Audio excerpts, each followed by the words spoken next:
Hey folks, how you doing? Just one moment.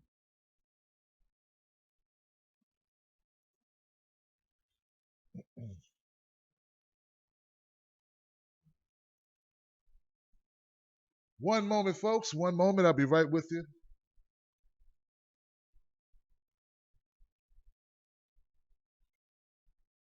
One moment. Happy Memorial Day, guys. I just want to make sure everyone's here. Yes, we are. Let's go. Tim Black. Tim Black. Tim Black. Yes, I am. Uh-huh. True. Funny. Tim Black. I am TimBlack.com. Tim Black.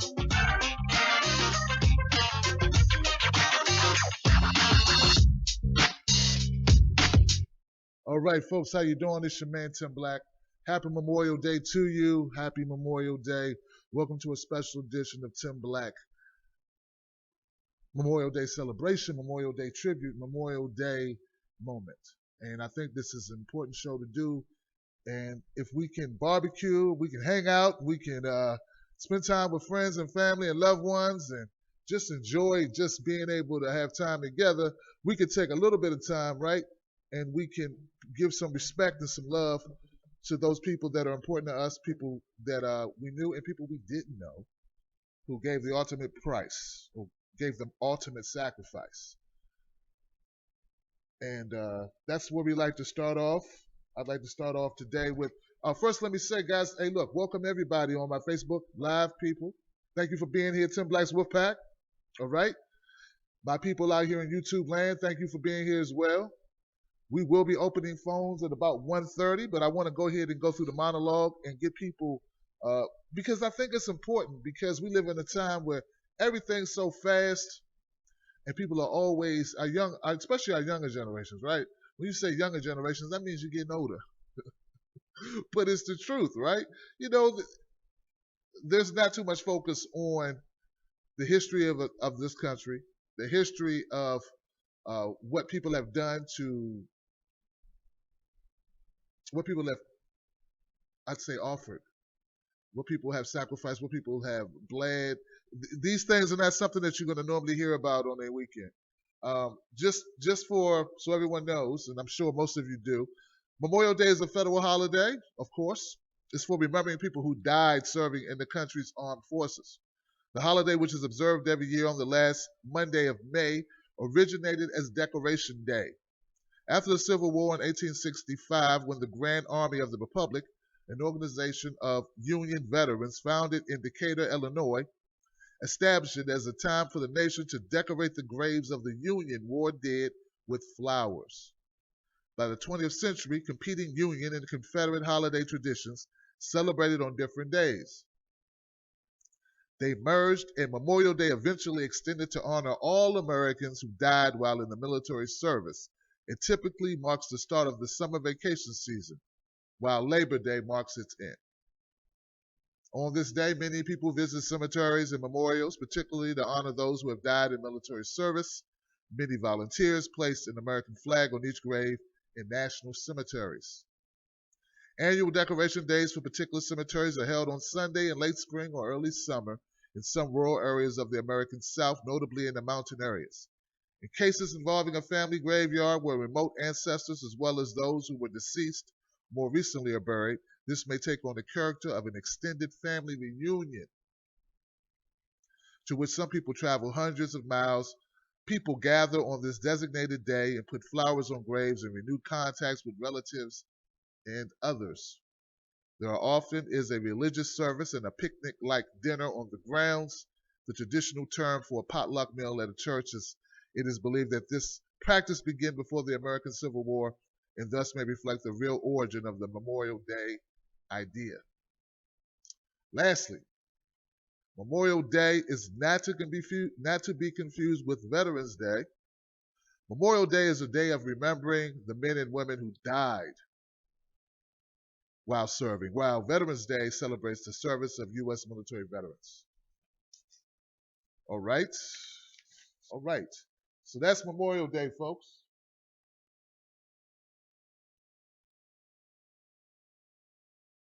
And I have something for you that I think is fitting. All I have to do now is make sure I have it here. I did. Maybe it's in this section.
Right.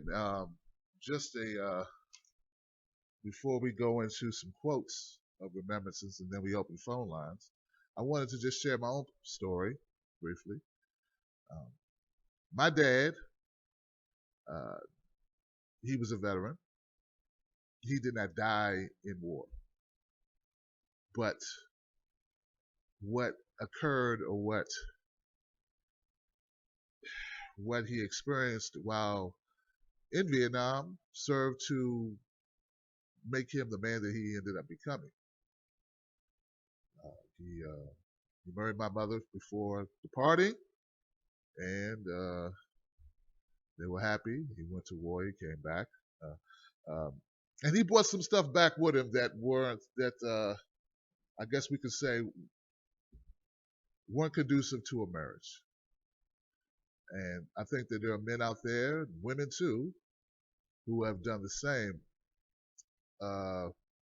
Who've come back with demons, who've come back with baggage, memories of others, friends, people that they lost while overseas in the service of their country. So my dad, he came back with some habits and some other things that he never quite dealt with. I only met him a couple times. My mother was divorced before I was able to even know who he was. And he passed away some 10 years ago.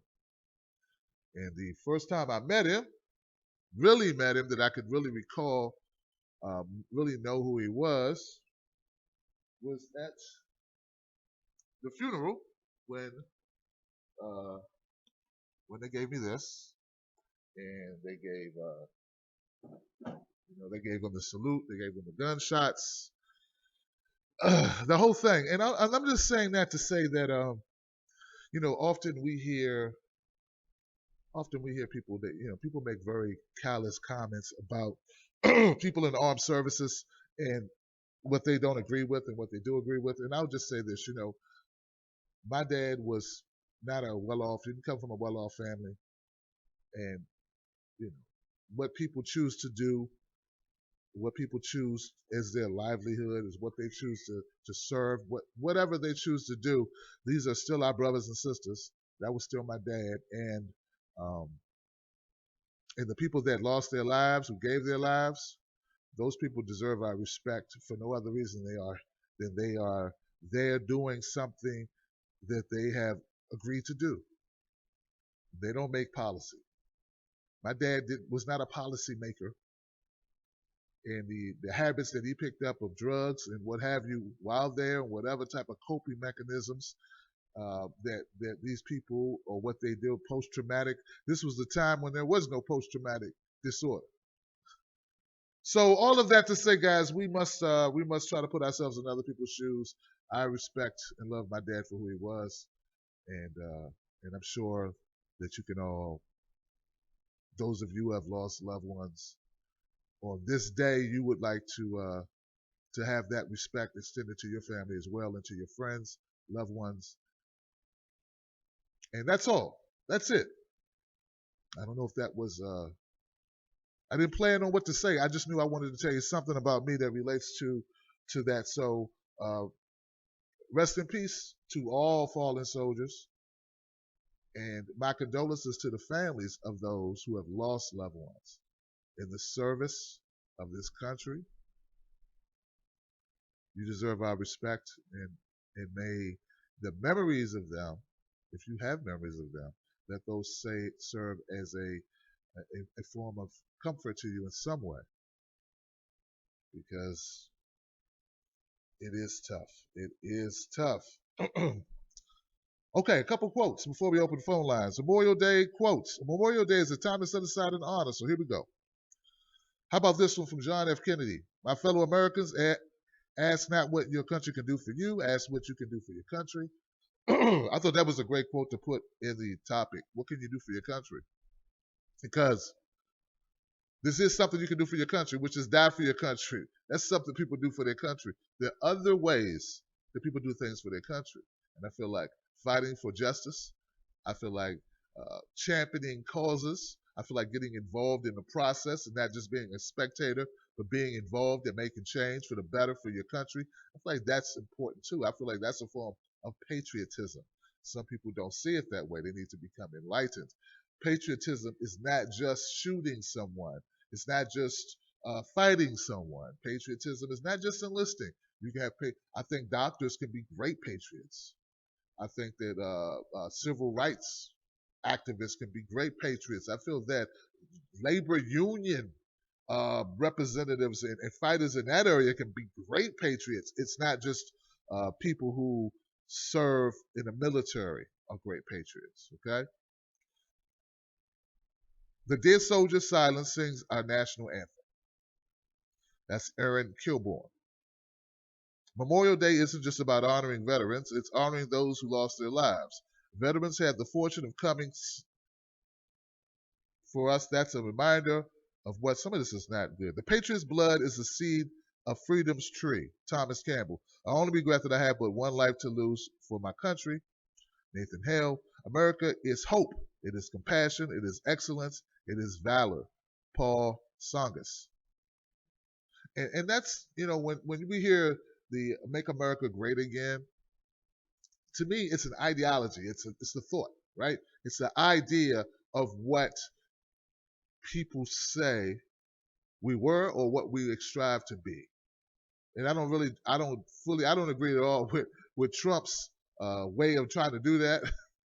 But I understand what people want America to be great.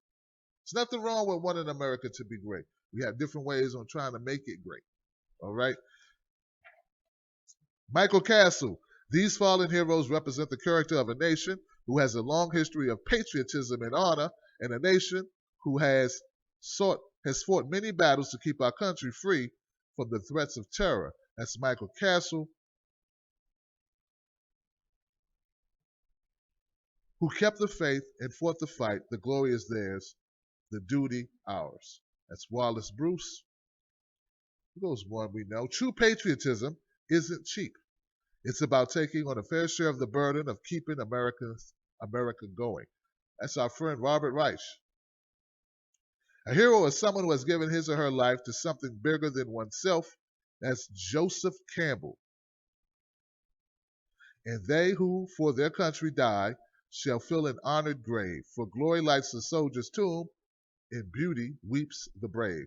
And that's Joseph Rodman Drake. If you have quotes that you'd like to mention, guys, please call up at 323-870-4064. We just got a couple more minutes before we go to phone calls.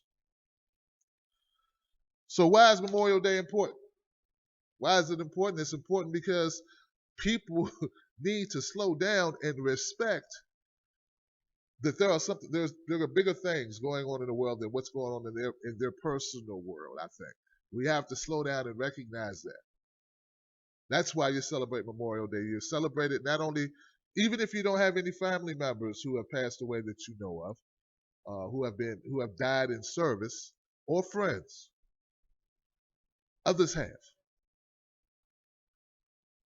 And regardless to your politics, that's something to take note of.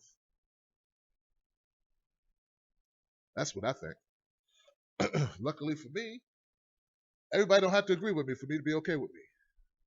But that's the way I see it. So we should show that respect for all people, our brothers and sisters, your neighbors. And until you put yourself in the space of a neighbor or a friend who has lost a spouse, a son, a daughter, who never met a grandparents, an uncle, an aunts, until you put yourself in their shoes, then you can't really talk to me about what you think this day means or doesn't mean.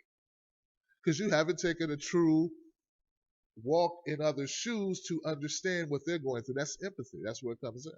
So that's why I wanted to do this show.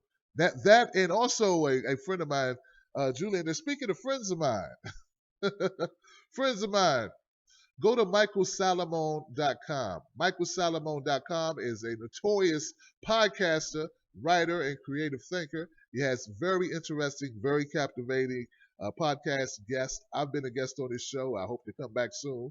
He's amazing. Go check him out. Michael Salomon. Facebook just crashed. It just, nothing going on. It just said, bye, Tim Black. So I got to get that going again. Facebook's beautiful, isn't it? It's beautiful when it works. So Mike Salomon. So guys, bear with me while I do this. It'll be almost time to bring the phone calls in.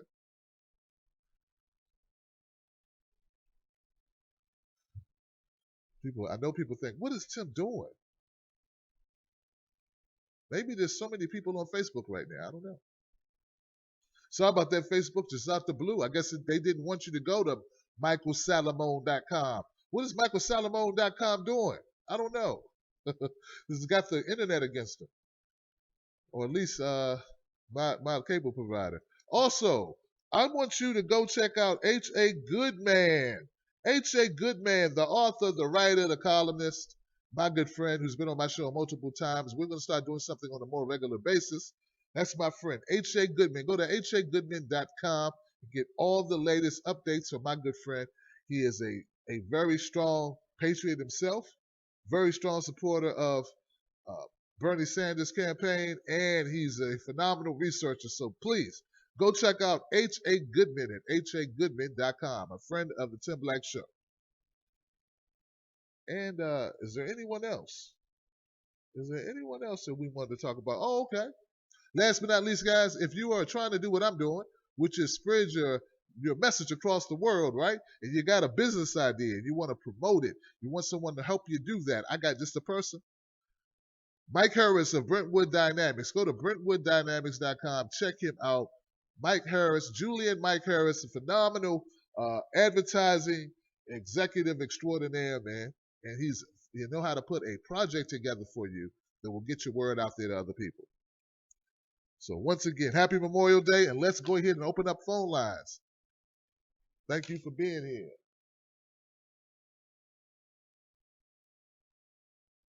That's right. Brentwood Dynamics, guys. Who we got?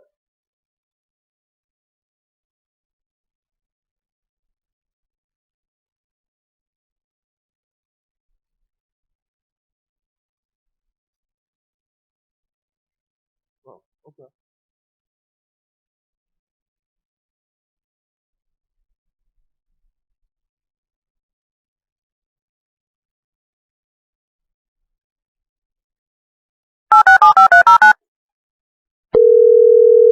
That's me dialing into my show.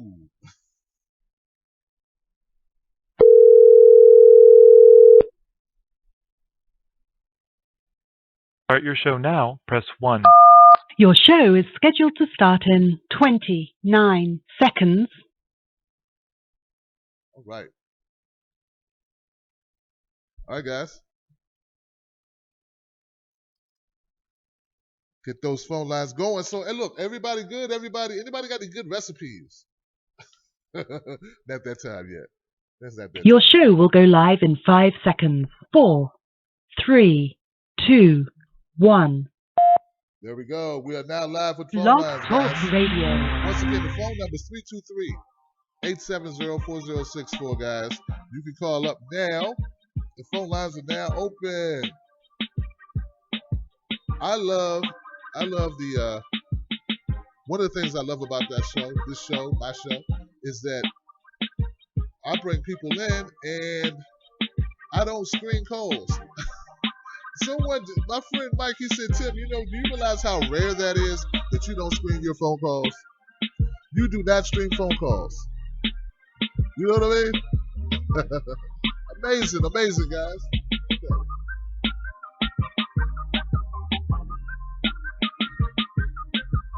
Let me stop the music.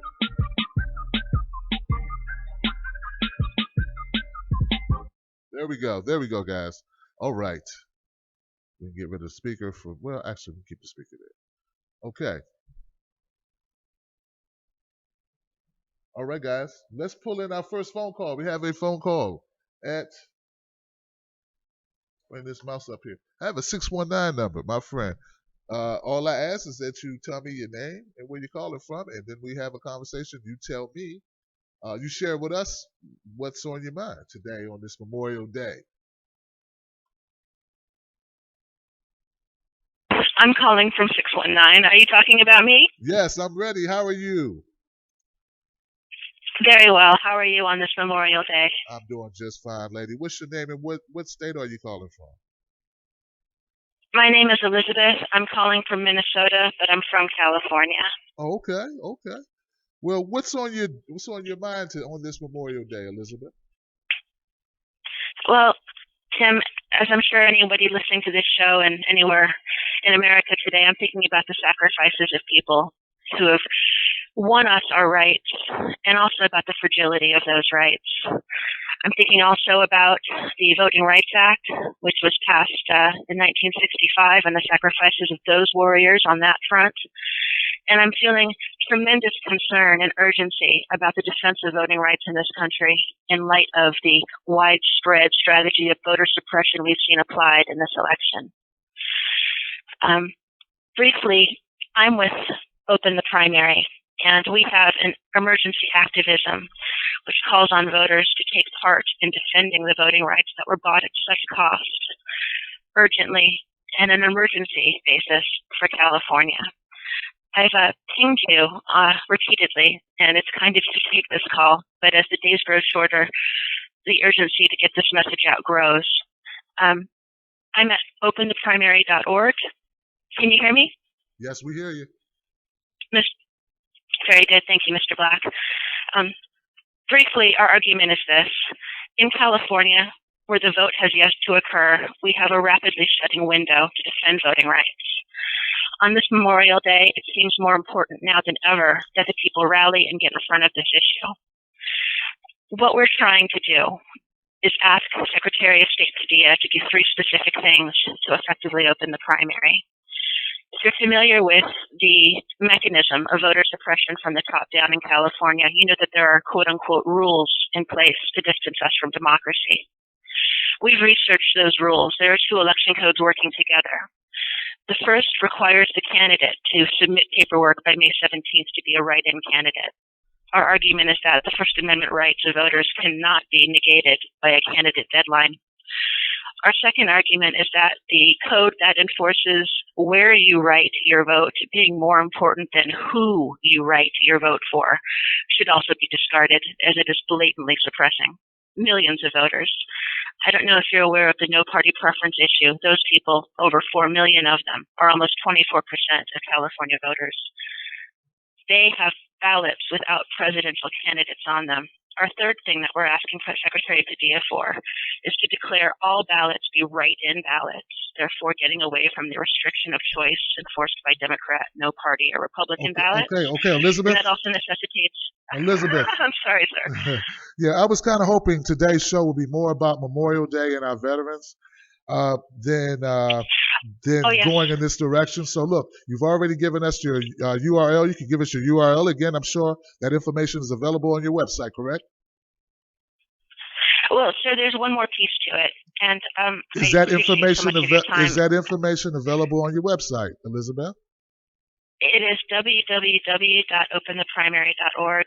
What Okay. we're looking for are people going to California rallies to circulate petitions to give this urgency immediately. So I guess I'm hoping people listening will follow up with me at opentheprimary@outlook.com Okay. Well, and there raise you their go. hand and say, I'll circulate petitions. All right. Well, thank you, Elizabeth. Thank you for calling in. I appreciate you. All right. Look, guys, this happens a lot when you open up a forum. You see what I go through. Today's show, I do a show every Friday where anybody can call up about any topic and talk about anything they want. Any topic. I've done so for what? I don't know how many weeks, so many weeks I can't even count. I do a show for veterans, for people who have died, who've given their lives in service to this country. I open with a soliloquy of my father's plight, the demons that he carried for being in Vietnam, and ultimately causing him to lose his family and then lose his life. And no sooner is my first call, we go right into what our focus is. Let's stay focused, guys. Anytime you want to call and promote stuff, this is for not for Elizabeth, because I didn't say it. I thought I didn't have to say it. But this focus of today's show should be about veterans. It should be about the dead folks that we remember, our friends. And at least, if not that, let it be about your thoughts about Afghanistan, Syria, Iraq, World War II, Korea. At least keep it in the wheelhouse of what we're referring to. All right, now I didn't tell Elizabeth that. I didn't think I had to say it, but that's for anyone else. Anyone else, I won't be as nice. Okay? All right. Thank you so much, guys, for tuning into the show. I did raise my volume. Is that good? Are we up? Is the volume up enough, guys? Alan C. says, have you been to Vietnam, Tim? No, I haven't. I have not. My dad was in Vietnam, so if that gives you any idea how old I am. Yes. Okay, so now let's go. Let's go to the next call. 510. 510. How you doing, 510? You look familiar. What's your name and where you calling from?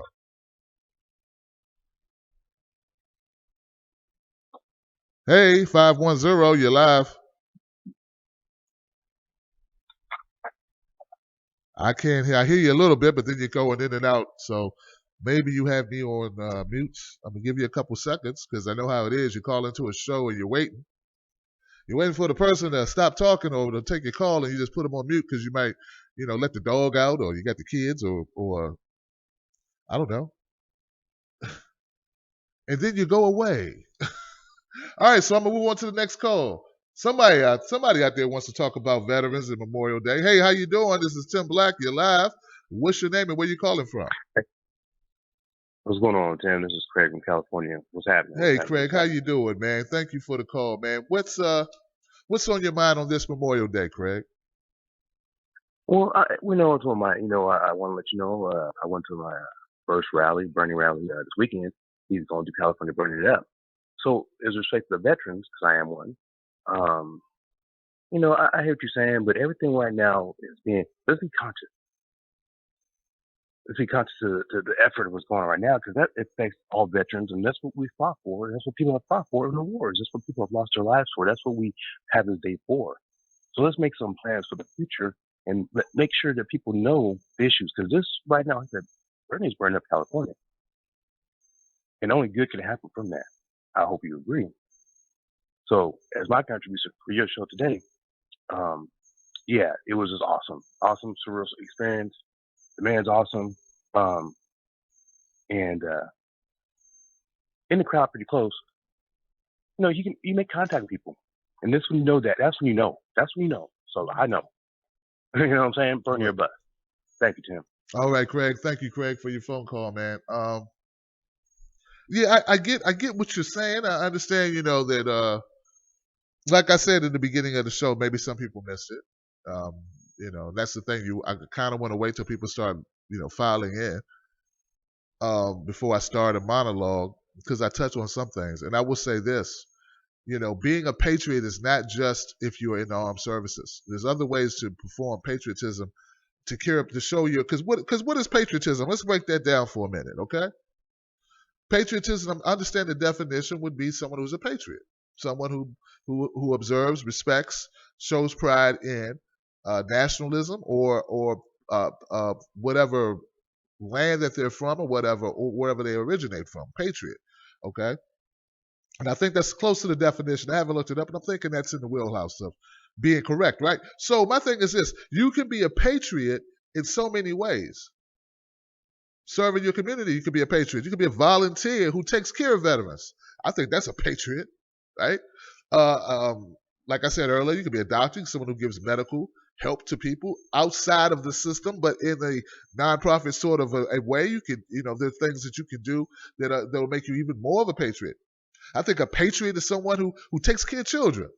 You can be a patriot if you open up your home and take in children, or you volunteer to assist. There's so many ways to do things that are positive that I would consider that would make you a patriot. We need to have more conversations about that, don't you think so? I mean, if you want to tie in Bernie, I understand what you want to do, and I understand I have a large Bernie audience following. I understand that. I do. But there are other aspects of this as well that I think deserve recognition, right? Because what are we trying to do? We're trying to get away from, like, I'm pretty sure Bernie Sanders, I don't know this man, never met him, but I'm pretty sure he would agree that we want to respect our veterans. I'm pretty sure if you ask him, if he's speaking anywhere today, which I'm pretty sure he is, I'm sure his opening remarks are going to come with that and will be mostly his focus, and he's going to keep tying everything back into the respect for veterans. And I love this quote, guys, and you can use it. I don't own it. The best respect you can give a veteran is not to make him one. See? Not to make him or her one. That's the way you show your utmost respect of a veteran.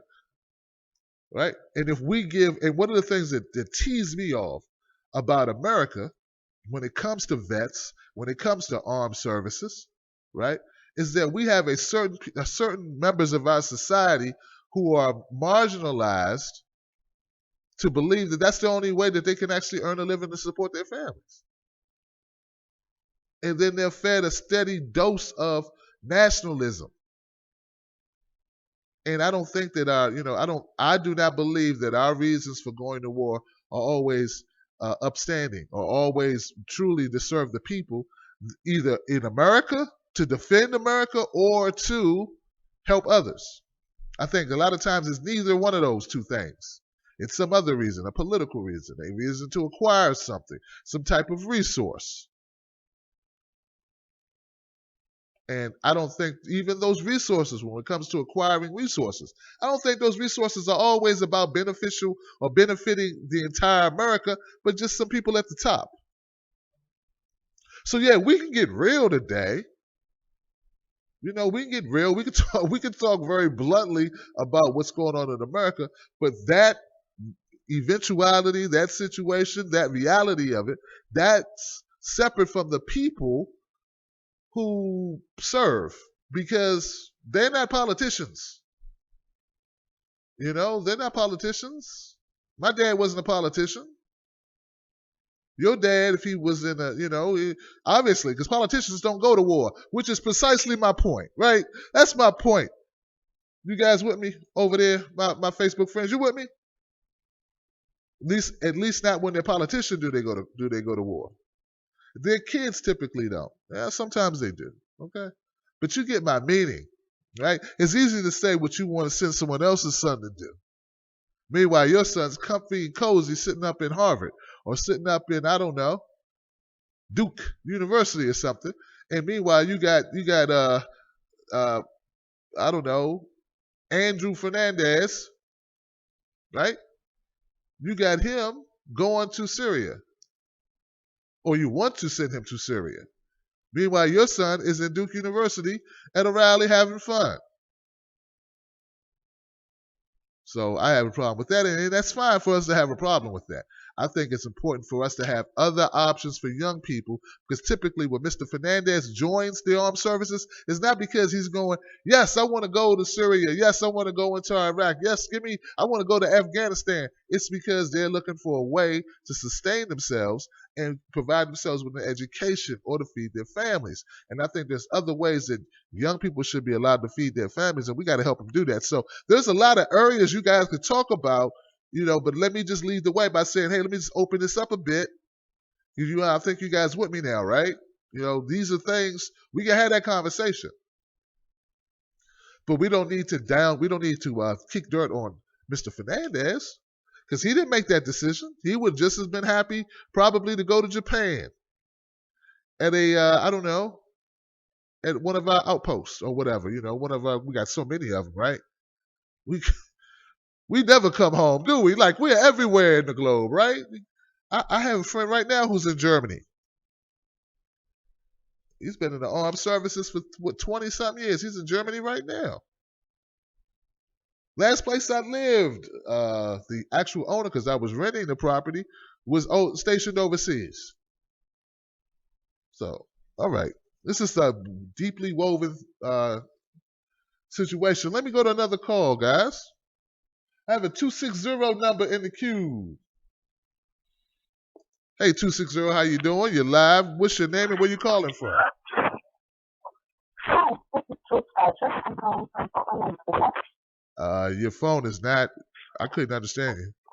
Okay. Are you having trouble hearing me? Just a second. Try again.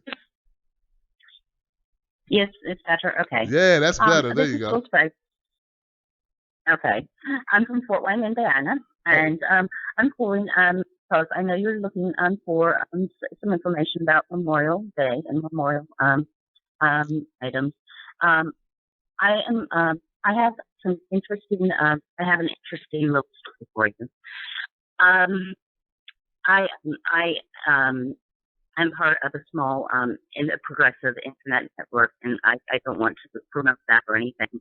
But one of our listeners and one of our supporters, his name is Roger Assay, and he has a project that he does. It's called a memorial rug, or a remembrance rug, the remembrance rug. And what he has done is, over the years, he has created this absolutely fantastic memorial, and it has symbols on it. And each of these symbols represents a person that has been lost in war. It started out with Iraqi freedom, and he has continued on from there. This rug has it has 10,227 symbols on it, and they represent the lives of over 9,000 U.S. Service members and civilians. And civilians. 790 and civilians. Now this is what the amazing part. It has 794 coalition troops and 387 journalists. Wow. This rug also has over 1,000 Vietnam veterans that are not memorialized on the Vietnam Memorial Wall. Wow.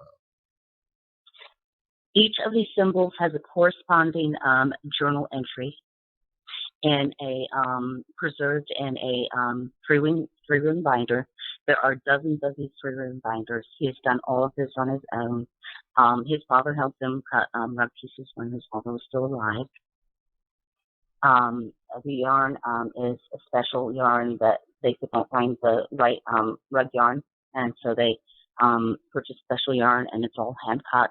Every piece is hand knotted into the tapestry. The tapestry is over 200 feet in length. Where can people see are there pictures of this online? I have a small write-up about it, and there is a video that's included. Also, there's a short MP3 in Roger's own words, where he explains, where he discusses the rug itself, and he tells a little bit of why he did it or why he's done it. He is he's against the wars of apparent purition, where we have just gone in and we've destroyed countries for apparently no reason. He's an ex-U.S. Marine. Okay. Um, So where can and people find out more about it, my friend from Indiana? Where can people look for it? I have a write-up on FYINation.com. Okay. And right now it's under, I'll change the title. Right now it's under, are you in the Greater Portland area? Come see this amazing memorial. I'll put down, I'll change it to something about the Remembrance Rug. So I'll do that right now. Okay. It's just so people know where to keep it. Because I can do that. Okay. It's an amazing piece. I really recommend folks at least watch the video. The video is just fantastic. It's phenomenal. And it's an amazing memorial. Once a memorial is made for the veterans in Iraq or Afghanistan, he's currently working on Afghanistan right now. Once memorials are made for these, the various sections will go to those memorials. He does put the rug on display. He just had it on display for 3 days in Portland, which is why I had the article up. Okay. He usually puts it on display in the fall during Veterans Day, somewhere around the Portland area because that's where he lives. And I will once again put something up then for him. But he's a fantastic fellow, and he works really hard for this. He's very dedicated to it, and it's a beautiful, beautiful sentiment.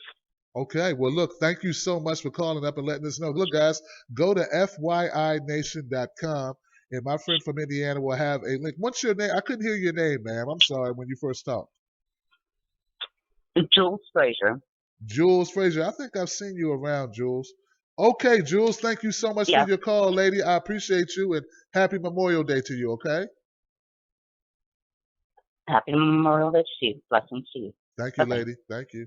I appreciate that. I know, guys, it's I can't, but this man, whoever the young lady described this man's work, I'm trying to tell you guys, it sounds like definitely a work of passion there.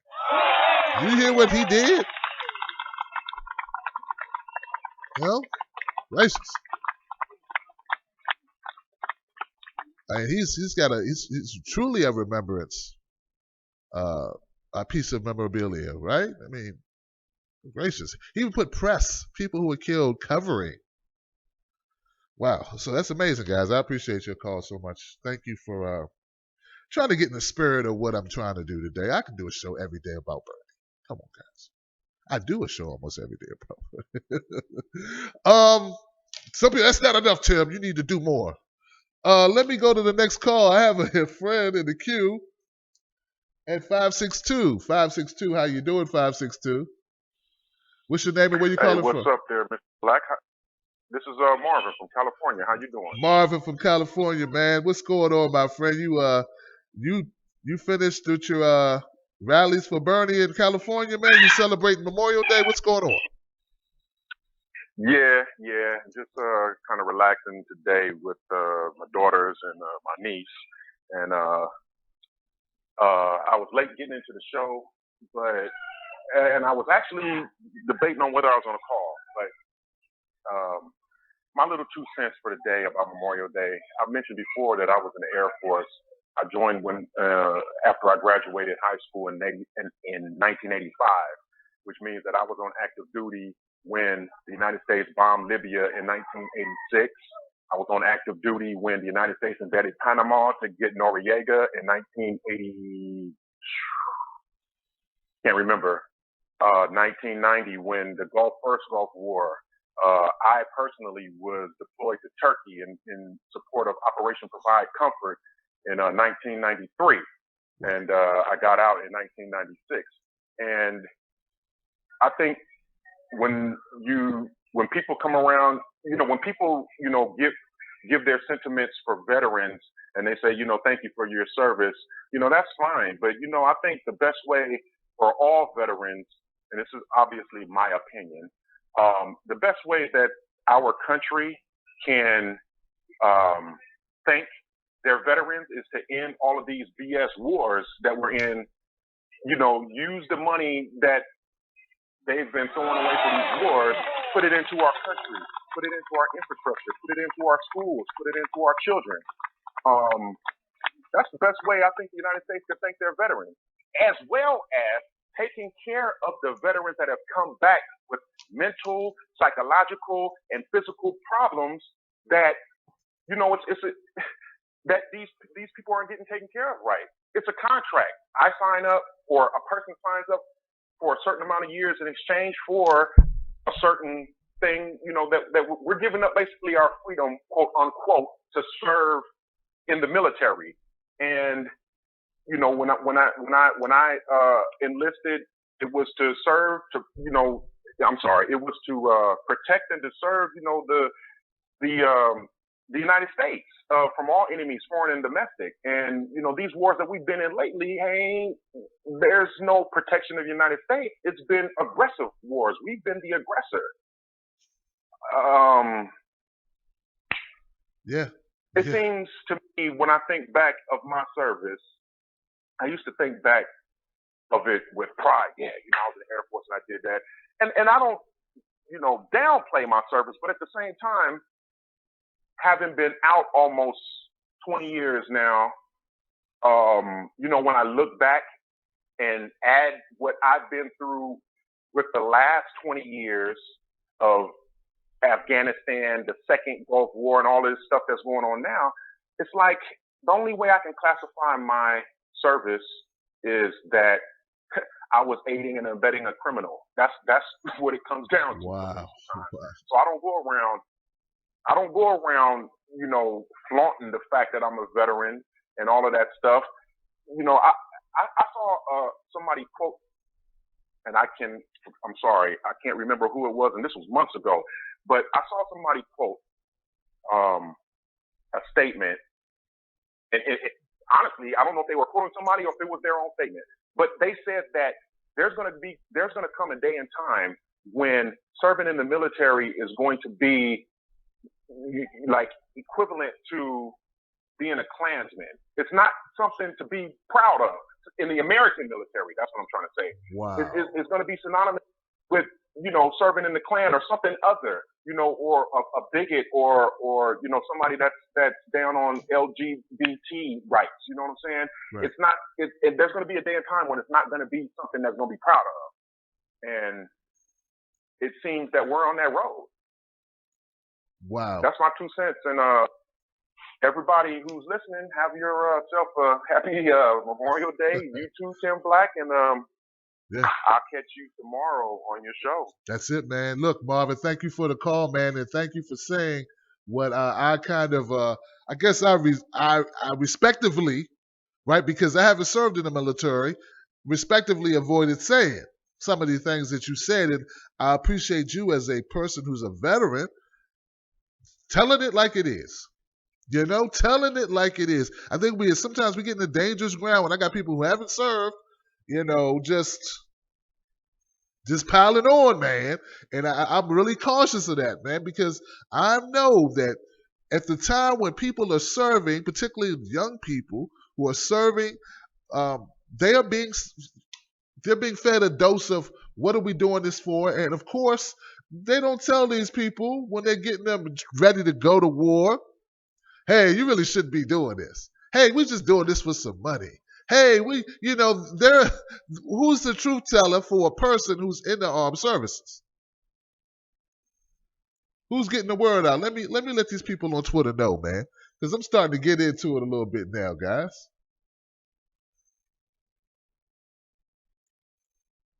There we go, guys. I gotta tweet this because I think they're gonna truly be missing something if they miss this show at this point. Because my man Marvin from California just pumped me up, guys. He just inspired me big time. Thank you, Marvin from Cali. Listen, so we have to look at that. That's why when I say when I give a hard time to the people in the media, I don't just do it because, like, I got nothing else better to do and I want to beat up on Don Lemon, or I want to beat up on, Rachel or Maddow, or I want to just kick some dirt at Chris Hayes. I'm not just doing it for that reason. I believe that the media is another leg of the government. And when you are an active participant, because see, those are jobs, man. Those are jobs you can quit. You can't just quit being an officer. You can't just quit being a Air Force airman. Can you? So I hold press to a very high standard because the press can always walk away. Isn't that Rachel's 40 years old. She ain't impressionable and she knows what she's doing. Chris Hayes knows what he's doing. Chris Matthews knows exactly what they're doing. Bill O'Reilly knows exactly what he's doing. The five know exactly what they're doing. There are no loopholes for the crap that they spew on a daily basis. How many journalists will say what Marvin just said on TV? How many of them can? Well, if they can't, then they're in the wrong business. You understand what I'm saying? If you can't tell the truth about the military, if you can't tell the truth about the wars that we get involved in, the wars that we wage, the attacks that we launch, if you can't tell that truth in your coverage, then what you doing it for? And someone else will do it is not an explanation. That's that Hillary style stuff, right? If they do it, then I'll do it. And only if you're going to ask them the same question you ask me, because if you asking me and you're not asking them, then that's not fair because you shouldn't hold me accountable for what I do if you're not going to hold them. We do hold them accountable. We're asking you because you want to be our president. You want to be our leader, so we're asking you. We're not even thinking about electing them. We don't care what Trump thinks because we're not going to vote for Trump. You're the one who wants our vote, so we're asking you. That makes sense to me. I don't care who some woman I don't know is sleeping with. I care about the woman who I'm sleeping with. That's who I would care about. And still we have, so I know that's like, I know that's out there. Like, how did you get there from here to black? I just did it. I think it makes sense. So what I'm trying to say is I hold the press a lot more accountable for their actions than I would hold a young person, 17, 18, 19, 20, 21, 22, 23, who enlist in the armed services to do what? To get an education. To do what? To see the world. To do what? To defend their country, they think. And as Marvin says, typically they're not defending the country. We are the aggressors in these situations. But once again, guys, I don't blame the young person who's been fed what? This nationalism and what that means, and the patriotism and what that means, who buys into what they're being taught. The same way I try to have empathy, right, for the person who watches mainstream media and believes that crap. Because they're being lied to. And they don't know, until they know they're being lied to, it's hard to hold them fully accountable. Yes, I hold them accountable to a certain extent because we are intelligent people. When other information is presented, you need to seek that out. You need to find, because there's going to be cracks in the armor. You're going to sense something that's not above board. You got to seek that out. But I think you understand when I say, I hope you do, Facebook Live, YouTube, Stitcher Radio, Blog Talk Radio, iTunes Radio. I hope you understand that we have a responsibility to educate one another. Let's see what the chat room is talking about.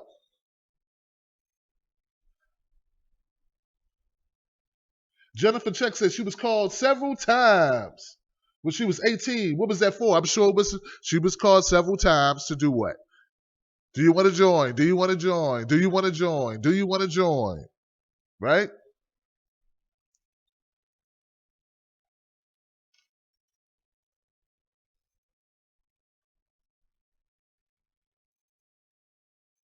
Malika Love says, I can honestly say I didn't realize what I was getting myself into by joining. That's what I'm trying to tell you guys. And that's the same thing Marvin's saying. Marvin's looking back with hindsight being 2020 and saying, if I'd have knew what I know now. And that's what I fear is the issue most of the time when young people are going to join the service and given different options, how many of them would? Particularly my folks in the inner city. I know people, when I say inner city, I mean black folks, Latino folks, and some white folks who live in the inner city. The same things happen to white folks all across the Midwest. Opportunity looks low. How many people join the armed services who live in cold country? Who do you think's been dying in all our wars? Poor white people. That's right, poor white people.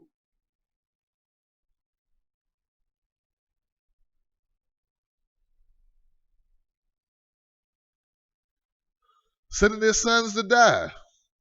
Sending someone else's sons to die. Not their sons, someone else's sons to die. I keep telling you guys, I'm going to keep saying it. Right? We got a little fire now, right? What's the analogy?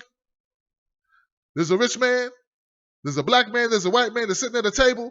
Table has 12 apples on it. Rich man picks up 11 of the apples and starts to run away. He turns around and looks at the black man, looks at the white man, looks at the white man and says, hey, that black man's trying to take your apple. That's America. Meanwhile, he gone down the road and going to make himself a pie with the apple, a nice apple pie. That's what he going to go do. So we need to wake up, you know. But a steady dose of lies. Remember the movie Red Dawn? Let's have fun, guys. Let's talk now. Let's really have a conversation. Do you remember the movie Red Dawn? When I was a kid, Red Dawn was a popular movie. I remember me and my friends saw that movie. I remember we saw that movie, and it was about Russia invading the U.S. Invading us. And us fighting them back.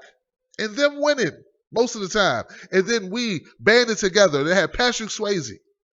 And some other people I think I remember, but I can't truly remember who they were. I just remember Patrick Swayze. And I remember these people, these everyday people, band together to fight against the Russians who had came in and started killing people and lined up this guy's father and friends and lined them up and shot them all down. It was horrible.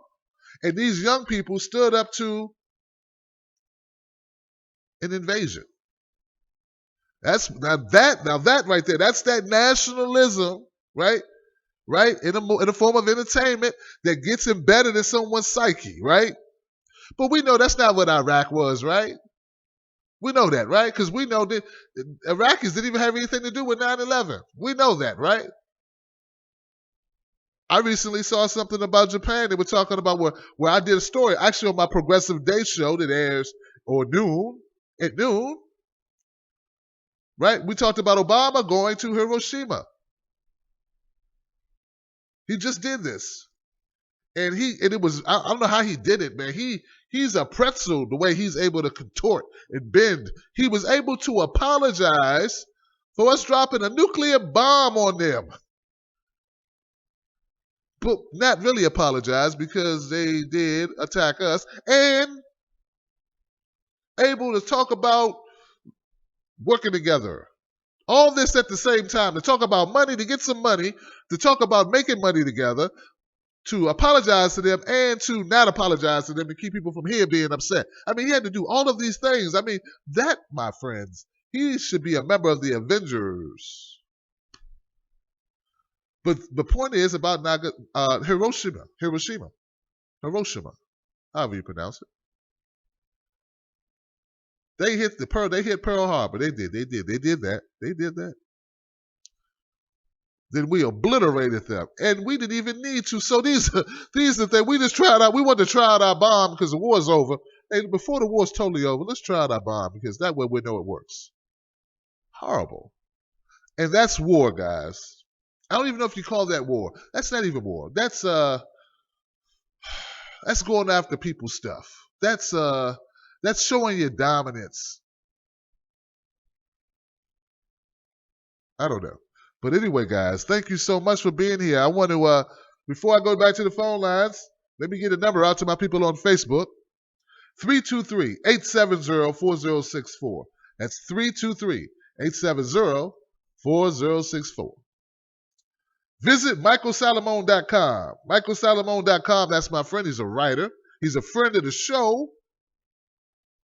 He has a very engaging podcast I'd love for you to check out. Also, go to hagoodman.com. hagoodman.com. Columnist, writer, author. Go check out H.A. Goodman, friend of the show, been here a number of times on the show.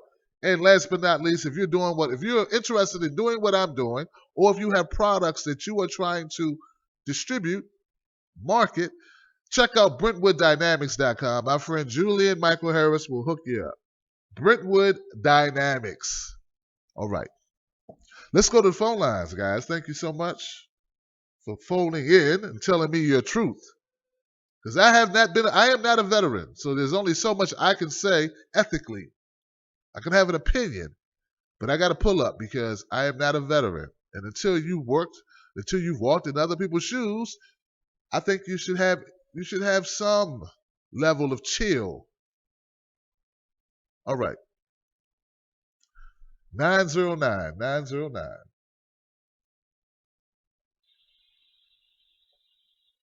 Hey, 909, you're live with Tim Black. What's your name and where you calling from? Hello, 909. I hear you there.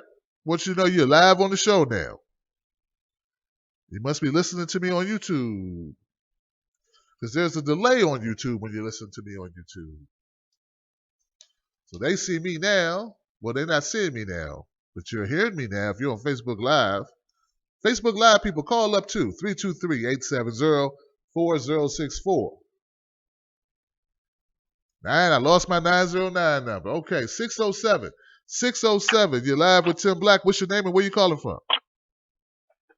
Tim Black, it's Victor Tiffany. How you doing? Victor Tiffany, how you doing, my friend? I'm glad to hear from you, guy. This is cool. This is my Bernie or Bust guy. This is the co-founder of Bernie or Bust, guys.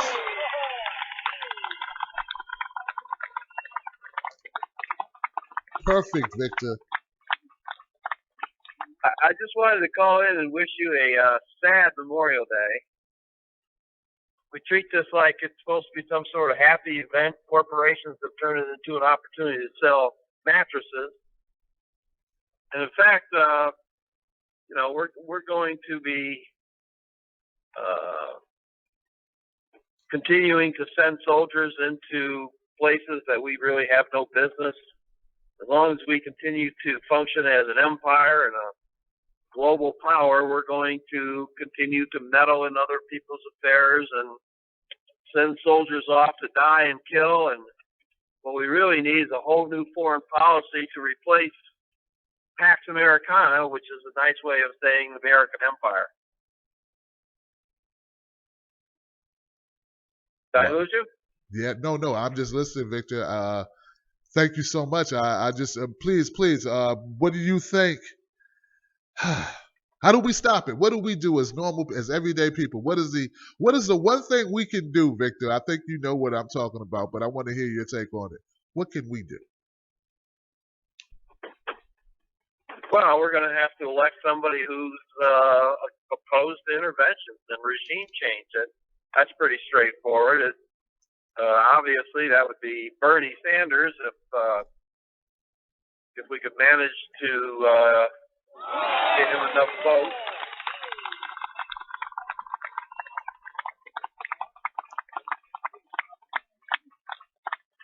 Of course, the superdelegates themselves could get wise and realize it's not a good idea to nominate a candidate for their party for the White House who's on the verge of criminal indictment.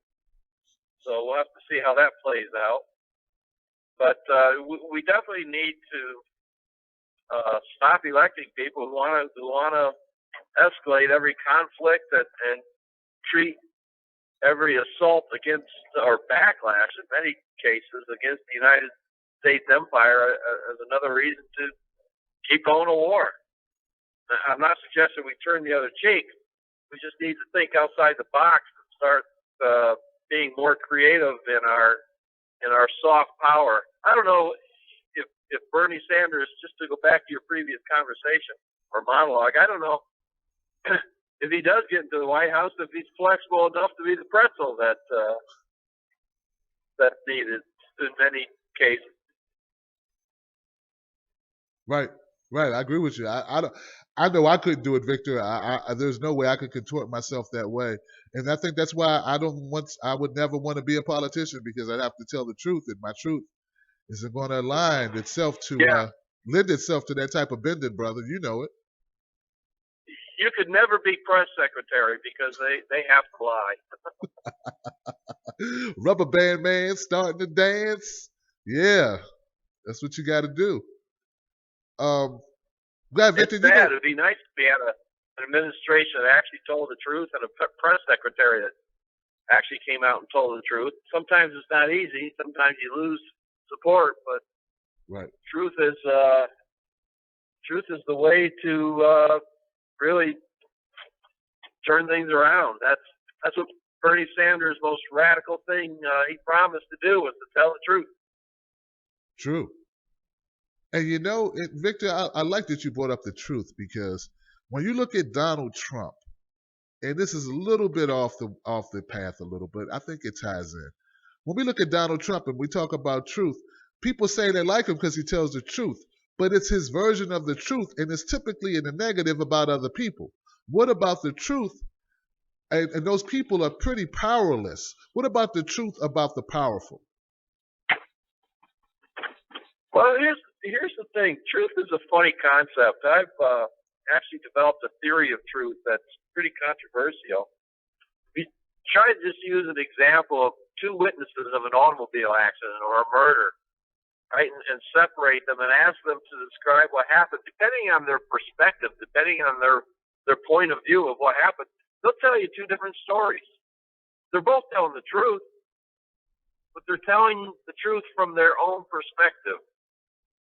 So a lot of the things that comes out of Donald Trump's mouth might be the truth as he sees it or understands it.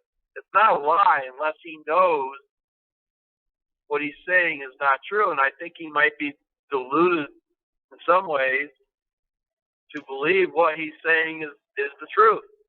And of course, many of us believe what we want to believe. That is, we hear what we want to believe. So if Trump is blaming, Mexicans on our unemployment, people will, yeah, right. Of course, those same people aren't going to want to go out to the field and pick our fruits and vegetables if the Donald actually sends them out of the country. I mean, it would destroy our economy if he actually gets elected and does what he says he's going to do, because Americans aren't going to go out pick fruit and vegetables out of the field for dirt wages, the way many of the undocumented workers do. Right. So he doesn't even have good economic thinking. But as far as truth, it's a slippery concept as far as I'm concerned. It used to be, this is Habermas, it used to be that basically a consensus builds up over debate, discussion, and conveying of different perspectives. A consensus of what the truth is will establish itself over time. But we're divided. We don't have consensus. And therefore, we don't have a shared truth. If you listen to conservative radio, you wonder sometimes, like, for example, with Glenn Beck or even Limbaugh, you wonder what planet they're living on. Yeah, because I hear you. On reality is so much different from ours. They see reality differently than we see reality, and therefore they have a different truth than our truth. Victor. I don't know if I agree with that, man, because the way there is truth. There is truth. If we both see an event, let's use your analogy of a car accident, okay? If I say, well, I saw it, and you rear-ended that guy, the facts will bear out that that's what happened. I mean, if there's no skid marks, or if we have actual cameras, there is a truth. It's not all just perception. And that stuff that Rush Limbaugh and Beck spew, I think, is carefully crafted distractions and deflections and outright lies to perpetuate BS in order to help the GOP or conservatives. And I think that's intentional. That's not just we see it differently. I mean, take Nevada, for instance, Victor. There was no chair throwing. That's not a perception, a different perception. That's a reality. There was no chair. There were no arrests. But the mainstream media ran with the idea that there was violence at a Nevada Democratic convention, but there wasn't. So that's not a different in perception, Vic. That's just people lying, Victor. Just lying. Yes and no. Yes and no. Someone may have seen that chair get picked up off the floor. Maybe they turned away or whatever. Maybe they thought at that point it had been thrown. Maybe they actually did believe chairs were thrown. It's a possibility someone might have actually believed that. So when they say chairs were thrown, it's not that they're lying. It's just that they have an inaccurate perception or a flawed perception of the truth.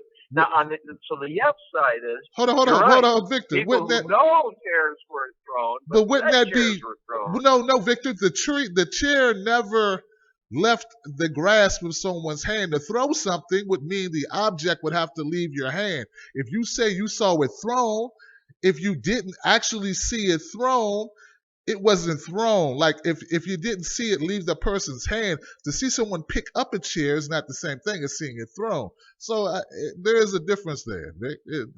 I think you're being too light on them. They said they saw someone throw a chair, and then they stopped the tape. And when the chair is being put down, like they deliberately, systematically showed what they wanted to show to give you the impression that person was going to do an act that person did not do, and they had to see that tape. But we can have this conversation. We can go on and on, and it's kind of, I'm getting off the point, but I don't believe that everyone who disagrees and everyone who tells they say what they say is the truth. I don't believe they're telling. I think we can have facts. There are facts sometimes, like there are facts. An arrest is a fact. Someone putting cuffs on you, Victor, or me. That's a fact. Tim got arrested. Now, either they did put cuffs on him and take him to the police department, or they didn't, Victor. You can't say his point of view Tim got arrested. No, they may have saw a cop talk to me. That's not the same thing as being arrested. So I think you get my point. Well, anyway, I'll let you have the last word, Victor. What else do you have for us on Memorial Day? Anything else you'd like to end with? Well, just a reiteration. It's not a happy day. It's a sad day to remembering all the sacrifices that brave men and women have put out there for sometimes not even for the country. Sometimes it's just for corporate profit. But it's a sad day either way. I agree, man. Thank you so much for your call, Victor, man. And look, guys, go check out Victor, Tiffany, and the entire Bernie or Bust crew organization at bernieorbust.com. Revolt against plutocracy. That's those guys. And Victor is a staunch, when I say staunch, I mean like fearless advocate for Bernie Sanders. And find out more about Bernie and Bust, guys. All right. Which I think is very patriotic when we talk about patriotism. Fight for what you believe. Okay, let me go to another call. I have a 908 number in the queue. 908. You're live with Tim Black. How you doing? Hello, Mr. Tim. This is Lana from Minneapolis. Lana from Minneapolis. So great to have you, Lana. What say you on this, as Victor aptly put, on this sad Memorial Day? It is a sad day, and I know people mix up Veterans Day with Memorial Day sometimes, which is, that's just the way it goes. So some people say Happy Memorial Day, and it's like, well, no, not really. Just briefly, my mother's birthday she would have been 87 today, and she was very proud to have been born on Memorial Day. So happy birthday to Marge. But also, when you first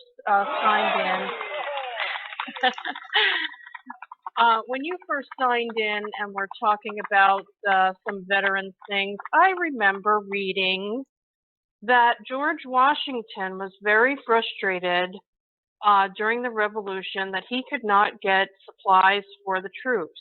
Now, doesn't this sound familiar? Yes. Yes.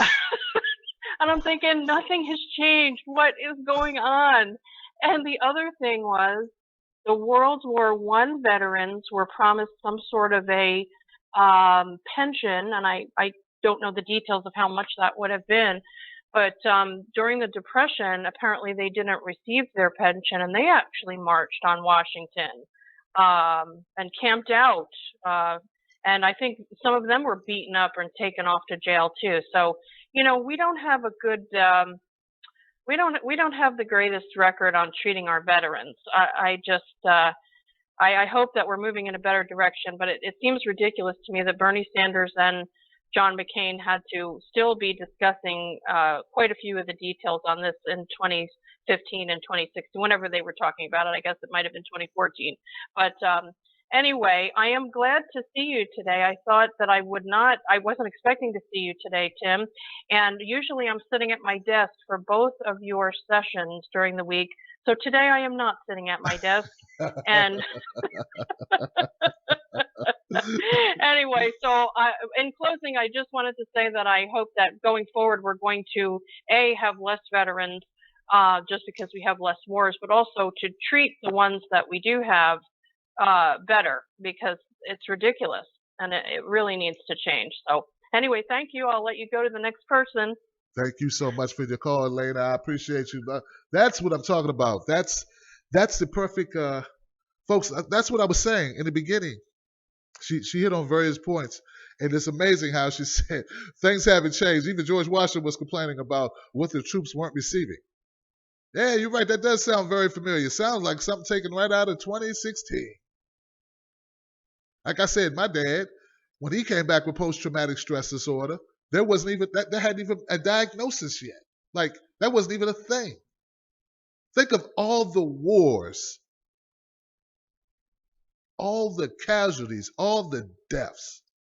And Memorial Day is, as Lana just said, as she stated, it's about people who died in the service.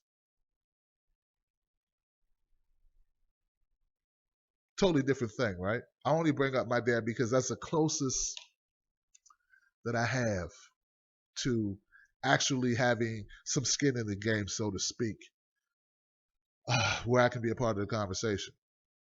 But that's not the same thing. He did make it home, even though parts of him were still.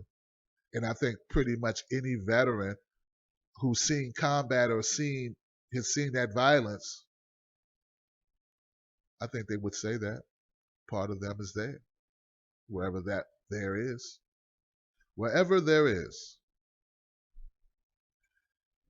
I think Victor was being too nice to these people. Vic being too nice. And I'm pretty sure he was just saying, or he's just trying to be,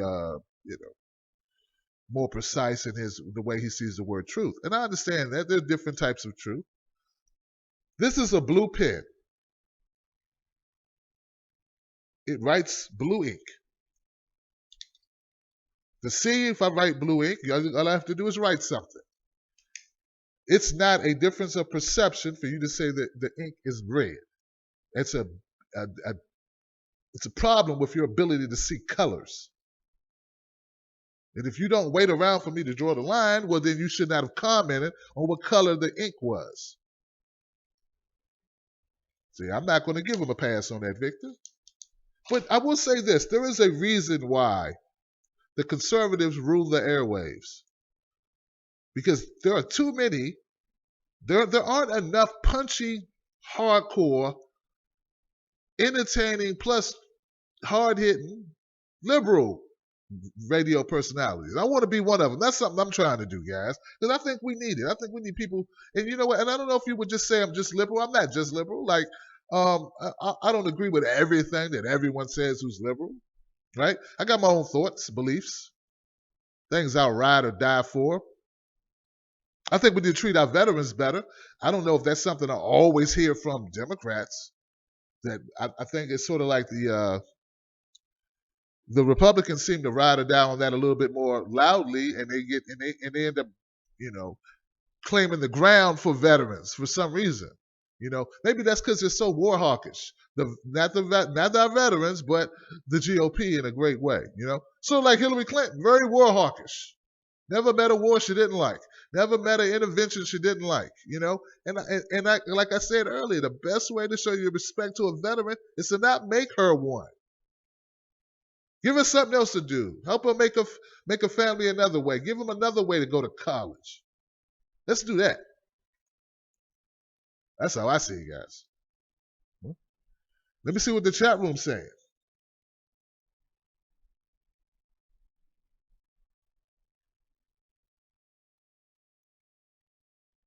Biology 24 says, but then they don't support the veterans after they come back. Exactly. That's my point. You got to support them when they come back. So what's there to say about memorial veterans who died in service? What do we want to say about that? What can we say about people who lost their lives? See, that becomes a whole total area of, it becomes morbid because we are talking about death. So right, so Lana's right. It's like, how can you say Happy Memorial Day? What's happy about people dying? Maybe people want to remember happier times. I'm not too far from the Arlington Cemetery. Used to drive past it on my way to work. Arlington Cemetery, one of the jobs I've had, right? Used to drive past the Pentagon too.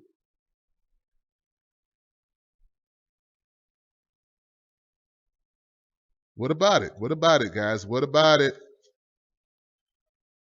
323-870-4064. That's the number, guys. I'm looking for some people to call up. When someone loses a dad or a mom, a brother, a cousin, a good friend, what's there to say? Totally avoidable situation in a country far from home, away from their families, their children, their spouses. For what? And I'm just careful because I want to say for no damn good reason. But I don't want to minimize the sacrifice made by that person. We don't want to do that, right? So we got to be careful how we do it. That's my only criteria, right? We just got to make sure we're holding accountable the people that should be held accountable. Because once again, when people are just looking, I know from my hood where I grew up, and when people joined the service, they did it because they didn't want to die in the streets. They didn't want to go to jail. They didn't know if they had money to go to college. They knew they could go do something productive and feel that they're doing something that's valuable, something that gives them a certain amount of respect in their life. So that's why they did it. They didn't do it to go actually, bombing or shooting people or invading people or other countries, I should say. Would those same people have enlisted, given the opportunity to find another way to create a life, create? So when Bernie talks about, look, guys, when Bernie talks about college, what will happen with our military, right? With our number of enlisted officers or members are enlisted, if we're able to go to college without going into the armed services. Do you think maybe some of the pushback to Bernie Sanders has something to do with our military? What do you think, guys? What do you think? I mean, he's bucking the establishment on all fronts, isn't he, guys? Come on now. Look at the effects that will have. He wants to legalize marijuana or decriminalize marijuana. If you do that, do you realize how many less people will go to jail? Like 70% of Americans admit to at one time or another trying marijuana. What if that one time you tried it, you were 15, 16, 17, 18, 22 years old, whatever, at college, whatever, at high school, whatever, you get caught, you go to jail, you get a record for the rest of your life, done. Well, if we take that off the table, even though we have some ignorant people who don't understand why we should take that off the table, we take that off the table, look at all the people whose lives are not affected by having some type of criminal charge on their backgrounds. You open up opportunity, but what else does that do? It takes money out the pockets of people, right, who can make a living off of what? Off the prison industrial complex, who make money off prisons, who make money off people being in prison, who make money off guarding prisoners, who make money off companies that make money off people in prison working for them and making products that they sell. I mean, it's a whole industry, guys. And I'm looking at the military aspect of what Bernie Sanders is proposing and how that also cuts into money. Everything Bernie wants to do cuts into money. So I'm looking at it since it's Memorial Day, I'm looking at it this way. And I say, well, you know what? How many people would enlist if they could go to college, public college for free? Well, we know a lot of people enlist to do what? To go to college, to get an education. So there's a lot of pushback. Now we start looking at all the different levels of the reasons for the pushback that Bernie Sanders has been getting. Maybe the blackout isn't just because, hey, we don't like you. There's some powerful forces at play here going, hey, this guy cannot be president. And that's why I say, oh, they take a Trump over a Bernie any day. When I say they, I mean the establishment. Trump ain't talking about changing things. He talks a lot. What does he really talk about changing? I mean, what is he really trying to change?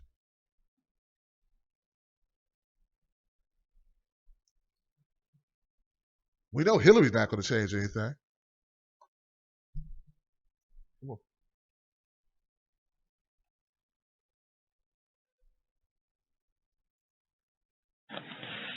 This is the reigning president, Barack Obama. Don't tell anybody. But Bernie Sanders is the guy that has my vote. Hillary Clinton, she'll say anything to get elected. Do not trust Hillary. All right. Don't trust Hillary. They're trying to take our cornbread, ladies and gentlemen. They really are. That's what they're trying to do. Let me check out Facebook Live. What's going on Facebook Live? You know, this thing hung up on me one time. I got Tanya Bird Bear and Stephen Wolfbrand. Bernie, better be careful.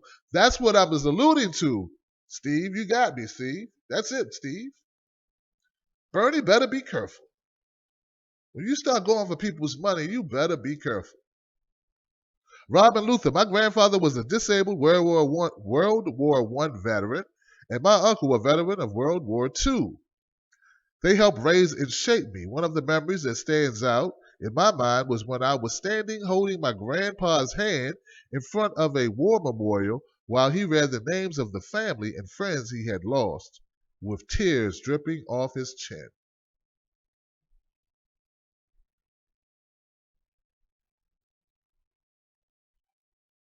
Yeah. That's why I'm careful.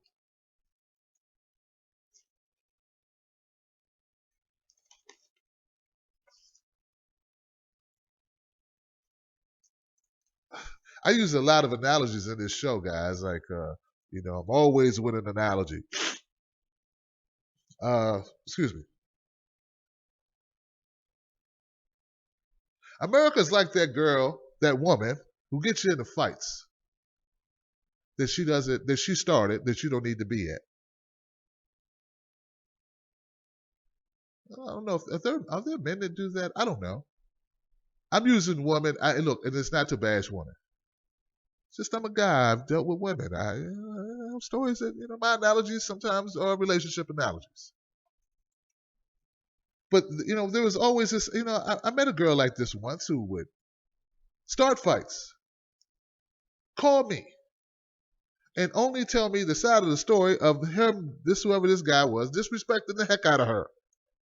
But always conveniently leaving out everything she did. What she did never ever entered the conversation. And one time this happened, I almost went to blows with a guy, but me and him started talking. And I figured out that I need to leave her alone because she was the problem. Turns out she put her hands on him. She called him everything except we won't get into the name calling that she used. Let's just say his mama wouldn't have liked it. And I think she may have brought up the guy's mother too. But that's what I'm saying, guys. That's what America is. America is that woman that starts those fights and then calls you. It gets you involved. And then you go beating up a guy who was basically defending himself from her. And now here you go. There you go. Ooh. All right, guys. Now look, I'm about to close out the show. Give me a call now if you wanna get in on this before it's too late. 323-870-4064. And that's not a great. I know it's not positive, but you know what? Death is not positive. There are many people in the cemetery right now, not just only for wars that could have been avoided. I think as long as you have the most skin in the game, I think most wars will be avoided. I mean, who is going to war? Who are the ones that are being put into harm's way? Expendables. But that's why whenever there are people who volunteer to go, who do so out of pride, who do so out of respect for the country, who do so for some people it runs in the family. Their cousin went, their mother went, their father went, I should say. Their grandfather. I just read a story of Robin Luther, whose grandparents, her great grandparent and her grandfather, one died in, one went World War One, one went to World War II. This is a generational, this is a family tradition of this. So what do you tell those people? I think we tell them the truth, ladies and gentlemen. We tell them the truth.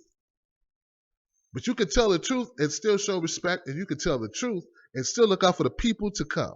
And I think if we tell the truth, looking out for the people to come, and we look out for the people that can become veterans tomorrow or next year, and under the wrong president, we're going to have a lot more veterans we don't need to have.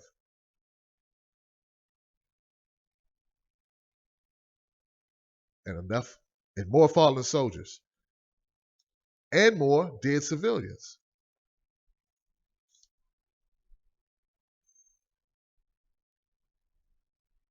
What say you guys? What say you? Wow, deep. Hey, look, Memorial Day is deep. Sorry. It's a deep situation.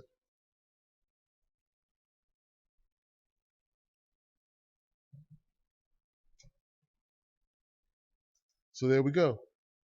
So someone said, good question, Eugene. Where's Eugene? Oh, okay. So yeah, it seems like all our conversations end up in politics, but I will say, and that's me too. Look at me. I know I'm into politics, but we kind of we went the gamut, right? We started off one place. Now we're looking at what impacts, what creates a veteran, what creates a fallen soldier. We know what creates it, right? We have the nationalism in our media, our Hollywood,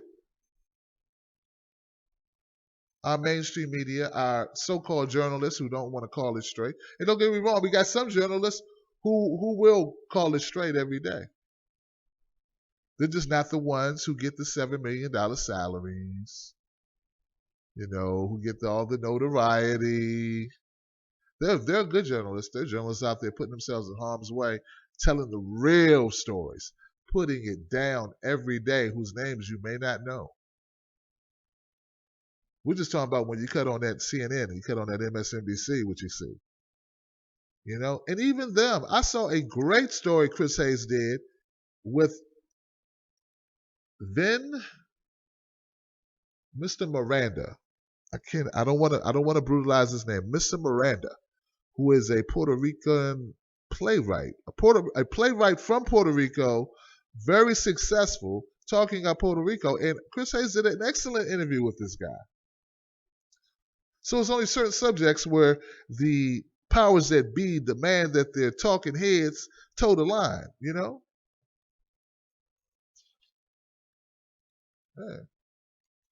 I give credit where it's due, and I give pain where it's due too. I give rebuke, Tim. I put down the smack when it's time to put down the smack. So I want to say, man, in closing, guys, look, thank you so much for calling up. I see someone just came in the queue. Let me give you a little time to get acclimated. 404, I'm coming your way. We all can have different opinions about our politics. Even if you are Democrat, Republican, Independent, doesn't matter. At the end of the day, death It's to be avoided. Stop watching so many movies. Stop watching them.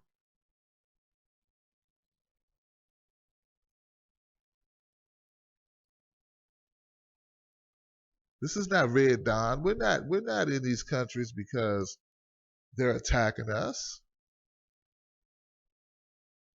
I encourage everyone to go to foreign websites.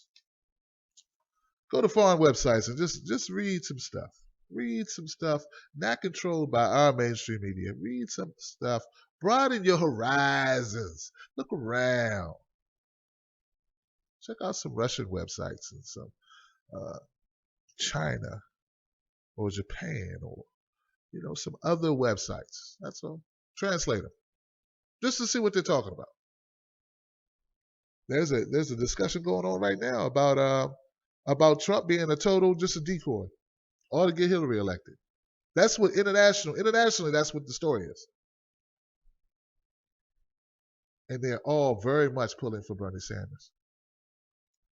But as it relates to this Memorial Day, as it relates to wars, you know what they think. They think we unnecessarily enter into combat with other countries.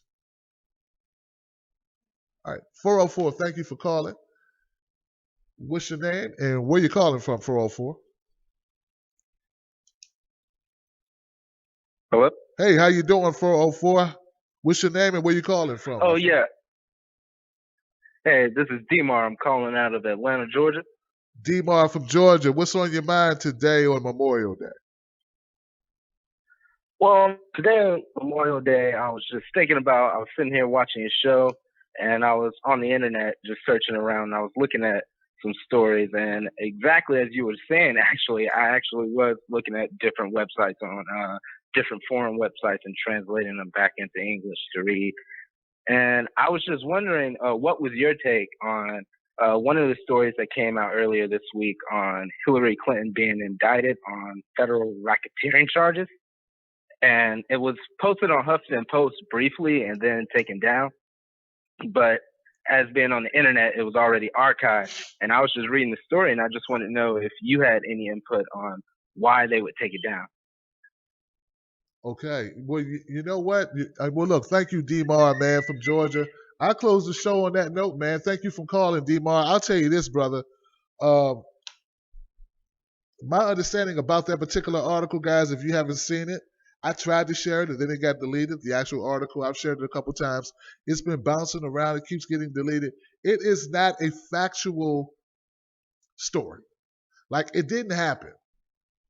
What it is a person's, from my understanding, it is an op-ed, an opinion editorial. Someone's like what I do, like when I just talk, when I'm doing my rant piece. It's a rant in a written format. It's not a reporting, so to speak. It's not. Hillary has not been indicted. It would be everywhere if she got indicted for racketeering.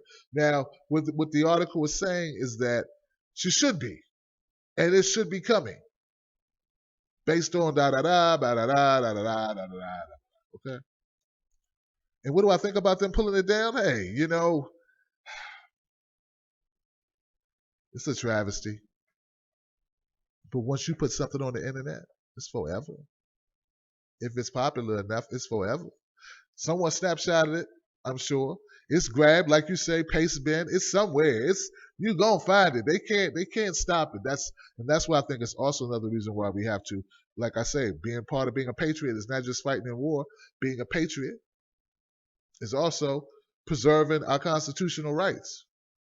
A patriot could be a person who says, I'm going to keep putting that up. I'm going to keep telling the truth. And I think there is a truth. There is a truth. There's a truth about that article being up and people taking it down, that they're trying to suppress what? Opinion. Because it may not go with the establishment. Obviously, it doesn't go with the establishment because we all know Hillary is part of the establishment. So that's what I think, Demar from Georgia, man.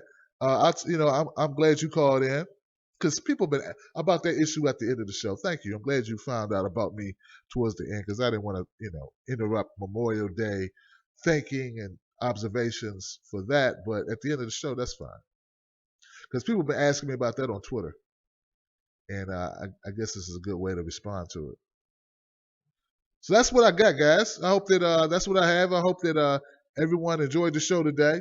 We'll be back tomorrow at our regularly scheduled times.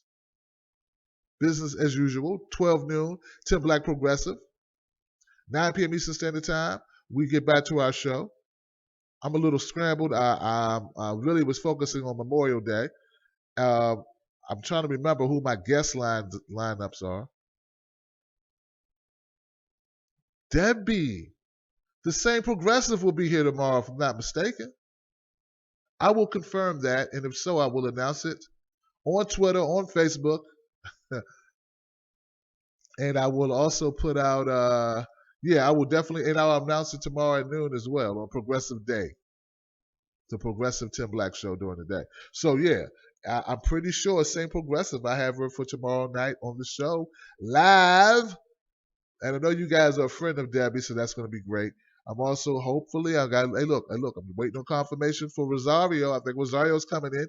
Yanni, and look, that's funny because Victor Tiffany called in today for Bernie or Bust. Well, Yanni is the official spokesperson for Bernie or Bust, and she's going to be here hopefully, but she's on the road.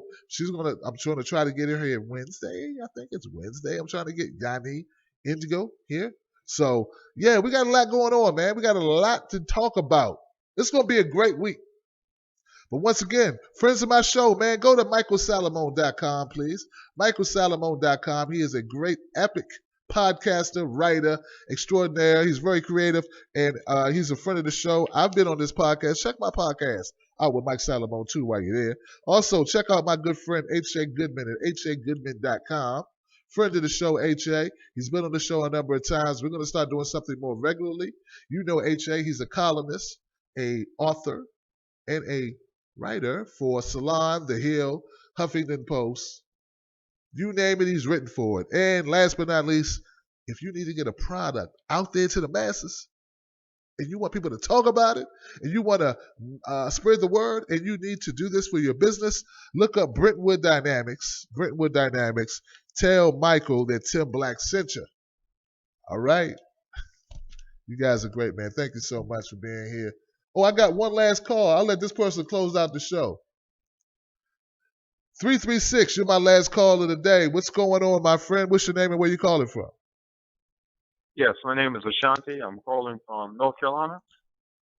Oh, and sure. I just happened to come across your program. And Memorial Day, I haven't been outside all day. I try to keep to myself during this time, me being a Marine. And just what you were saying about the websites and so forth. During my time and going all over the planet and having a thorough knowledge of myself and dealing in special forces work and intelligence, when the American people find out about their birth certificates, about how there's two constitutions, one public and one private, how money is created, they start, you won't even realize how far the rabbit hole goes. When the people find out that there's a part of the government that trades your birth certificate at night while you sleeping on the stock market, they're going to tear this whole thing down. They're going to tear it down. How they monetize your biological property. And on top of that, the big thing that's going on now, if you can research, is the currency reset. When they do this currency reset, it's going to be ugly around the world. But that's all I wanted to say, sir. Wow, Lashante, man, from North Carolina, thank you for your call, my friend. That's hard-hitting stuff, man. I'm going to look up that currency reset. Currency reset. I'm going to take your advice, Lashante. I'm going to look that up. Everyone, look that up. Find out about it. Do not dismiss claims out of hand. We look them up. We find out, right? Got time? Got a little time to do that. Do a Google search and then see what you come up with. And read a couple different sources. That's what I always suggest. Read a couple different sources, guys. Look, man, at the end of the day, man, you got some cornbread and they're trying to take it from you, right? That's the deal. People need to wake up and realize, yeah, your country too. Your country is in the cornbread business. It's in the taking cornbread business. People walking up and they're going, "You gonna eat your cornbread?" And we're looking at them. We're saying, hey, hold on now. Nobody take no cornbread from me. And they're coming back and they're saying, maybe I ought to eat your cornbread. And that's when you got to look them dead in the eye, man. You got to tell them. You got to tell them. And this goes for the government. This goes for the powers that be.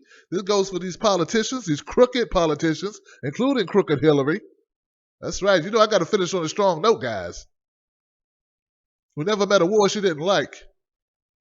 Has never served a day in her life, but never met a war she didn't like. Never put her in harm's way at all. In fact, lied about it. Lied about being under fire. Sniper fire.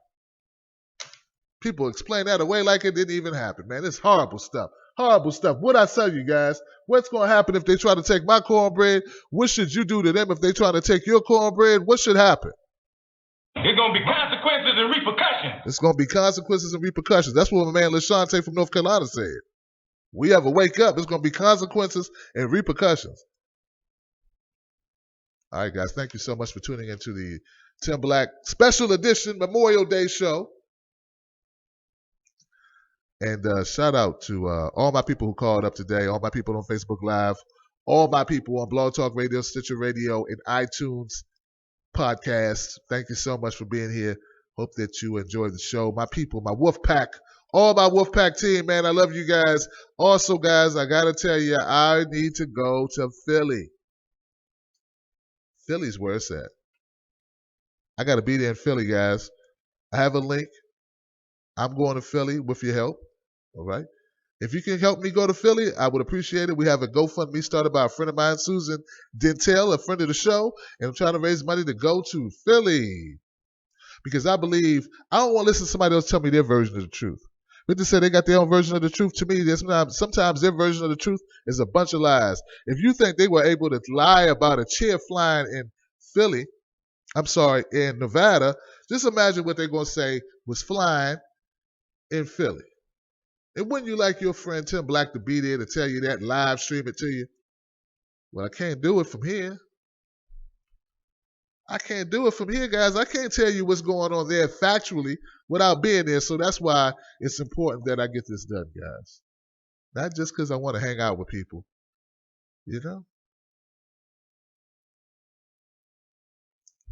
It's because I believe that I gotta put some skin in the game. Got to put some skin in the game. So here goes the link, guys. DNC convention in Philly. Here goes the link. If you can't give, just share it, guys. You know, I understand. You know, I know money's tight. My money's tight. My money got a vice grip on it. Oh man, I got a mousetrap on my wallet. I reach in my wallet. I can't reach in my wallet. You know. So I understand if you're like me, money is tight. But you know what you got? What I have a lot of people who follow me on social media. I got a lot of skin in the game in the social media game, so I could share something. So maybe that's what you can do. Maybe that's your way of helping out. Maybe that's your way of assisting me get into Philly. Also, after Philly, I want to go to Flint. Because I almost want to go to Flint even more than I want to go to Philly. Because unfortunately, everybody's going to be in Philly. How many people are going to be in Flint, Michigan, talking to the people who have suffered in Flint with the lead water? I want to be those people. I want to be one of those people in Flint, telling you the truth. All right, guys. Thank you so much for being here once again. I appreciate you. Now, I'm going to treat this like I would treat any other show. My favorite comedian in the last 10 years would say, let's sprinkle some crack on him and get out of here. I'm Tim Black. We just sprinkled some facts on him, and I'm getting out of here. I'll see you guys tomorrow at noon and at 9 p.m. Eastern Standard Time. Respect to all of our friends, family members, and anyone who was lost.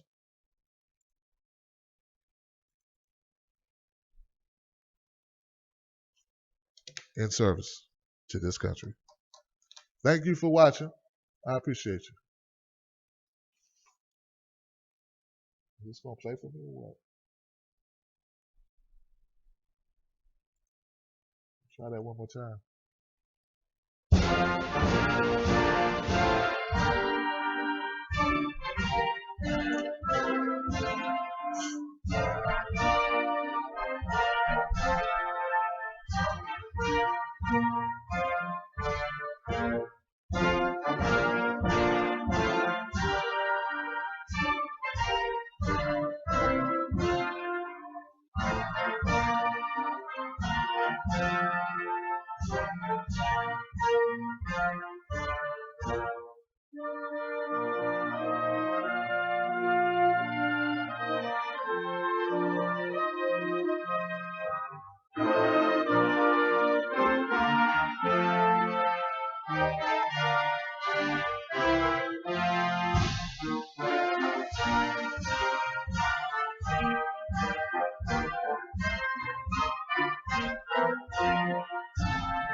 Thank you for using Blog Talk Radio. Goodbye.